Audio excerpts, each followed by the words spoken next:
another Engage Finance video. Hopefully you've seen my last two videos, and if you like this sort of content, please subscribe and drop us a like below. Also feel free to add any comments with thoughts or any topics you want covering off. So my last two videos looked at buying property in your personal names, the difference between a 2-year fixed and a 5-year fixed in terms of stress calculations and how much you can borrow.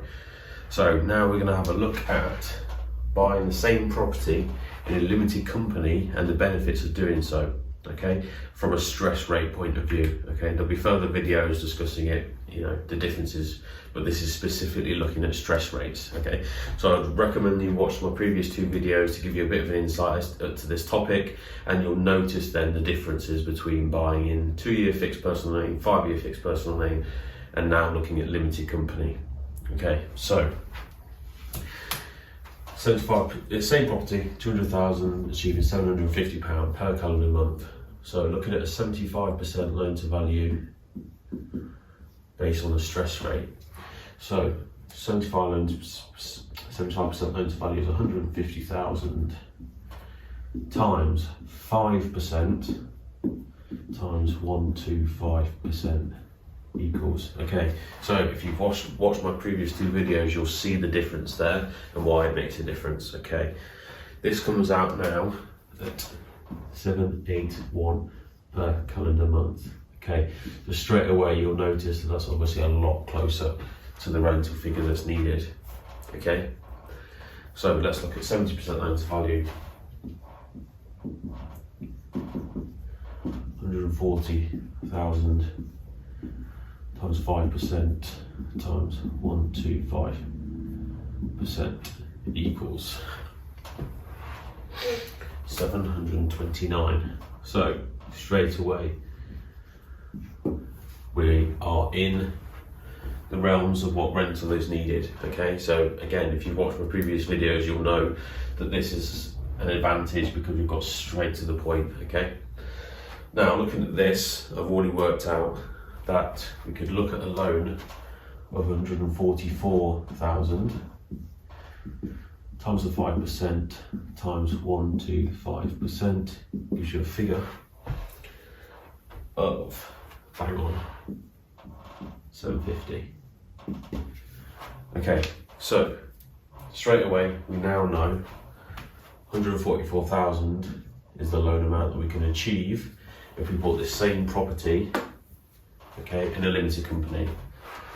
Now what I'm going to say, I think the 2-year fixed in your personal name, ruining the previous video, is 130,000 loan, and I'm pretty sure the 5-year fixed was 137,000 pound loan. So you can already see the increase there of putting it in a limited company over your personal name. So less funds in the deal. Now the disadvantage, limited company rates are always going to be higher than personal name rates. Okay, well, most often they're going to be higher than personal name rates. So looking at this, the rate on this one, for example, is 3.59%. okay, that's quite a bit higher than if it was in your personal name. So how does that affect cash flow? So new loan amount of 144,000 times 3.59% gives you a figure of 5169 spot 50. 5169 spot 50 divided by 12 gives you a monthly mortgage payment of £430.80.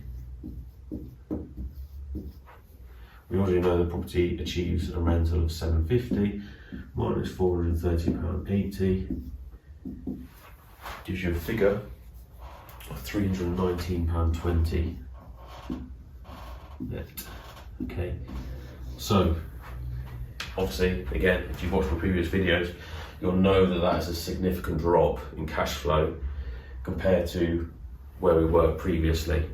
Now, that's obviously the disadvantage of the additional charge in interest rate. Now, a couple of things to take into account. There are other benefits of buying in a limited company, which I'll cover off in a different video. But another thing to consider is a lot of the limited company lenders will also use the stress calculations if you're buying in your own name. Okay, so this isn't just a benefit of doing it in a limited company. You can choose to pay the higher rate and therefore put less money in the deal.